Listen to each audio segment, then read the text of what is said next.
I've been told since I was pretty young that I could do whatever I set my mind to, which is a great compliment in hindsight, but can also be incredibly debilitating.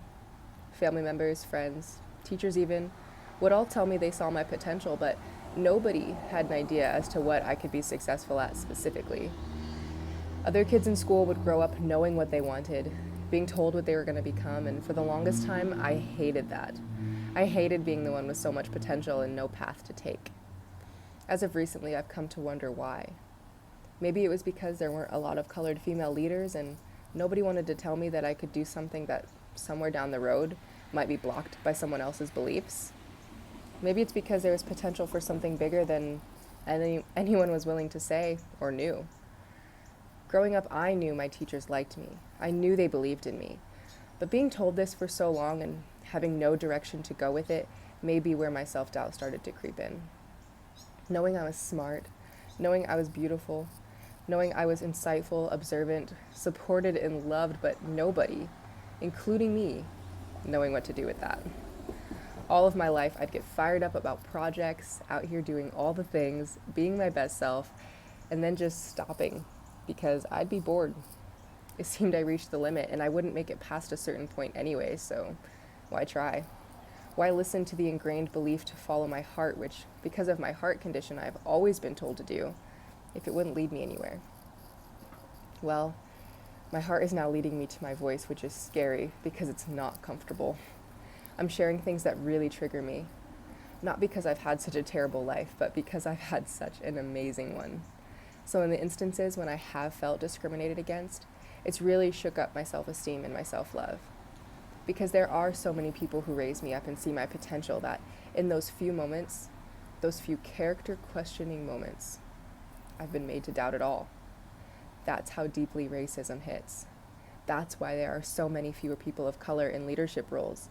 Unless being gifted with the talent of entertainment in some way, shape, or form, or being chosen to market for some beauty or clothing brands, it is still a societal conditioning to be seen and not so much heard. And I have a serious trigger with not being heard. Therefore, I speak louder. In high school, a young white boy at my lunch table asked what it felt like. I didn't know what he meant by that, so I asked. He then asked what it felt like to be the lowest of all humans, being black and a woman.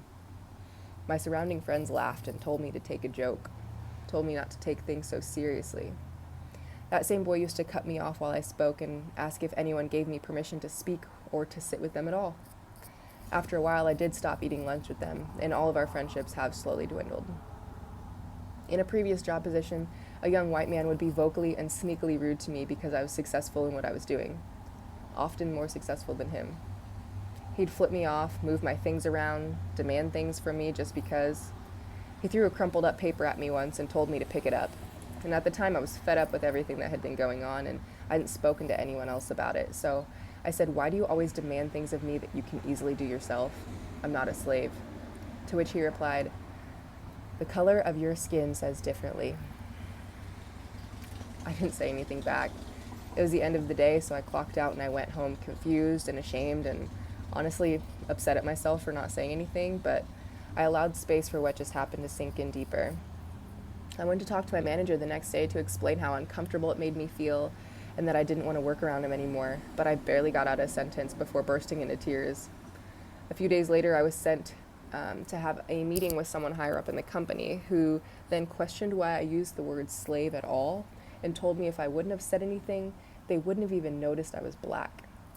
I left that conversation fuming, thinking how privileged it must feel to not even see my color. At a clothing store, actually pretty recently, I gathered some items and started walking towards the dressing room. I had already been trying things on, and there was a younger white girl at the counter giving out the tags to put on the door marking the amount of items, But when I went to exchange some sizes, there was a switch. When I went back to the dressing room, there was a kind-looking, older white woman at the counter. Kind of looked like my grandma, to be honest. There was a woman ahead of me, maybe in her 30s or 40s, who was also white, and she walked up, was asked how many items, she was given a tag to go find a room. I then walked up with a smile on my face and said, "Hello, I just exchanged some sizes, but I have 7.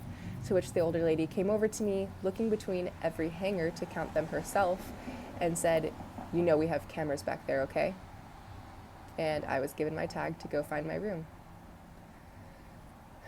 Not everyone feels comfortable using their voice right now or sharing what's on their hearts, but I've been doing both since as long as I can remember. I've literally been telling doctors how my heart physically feels because I live with a rare heart condition, and I'll continue to be in tune with the message of my heart for my entire life. But now I'm speaking up because I know I'm good with my words, I know my voice carries, and I know how to put myself in the shoes and the hearts of those around me. People are so quick to assume the worst of other people, but as much as I've personally been through, I know that's not always the case because people are innately good. Unfortunately, they're just taught not to be. So now I'm sharing my voice to explain how my heart feels with the world. If we want more, we have to do more. And if we want something different, then we're going to have to do something different.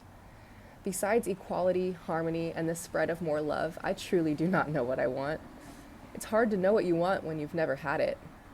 What I do know is that there is no arguing what I or anyone else has personally experienced. Nobody can just say something didn't happen and therefore it isn't true. But I'm here to share my stories. I'm here to share my heart, and I'm here to share my voice.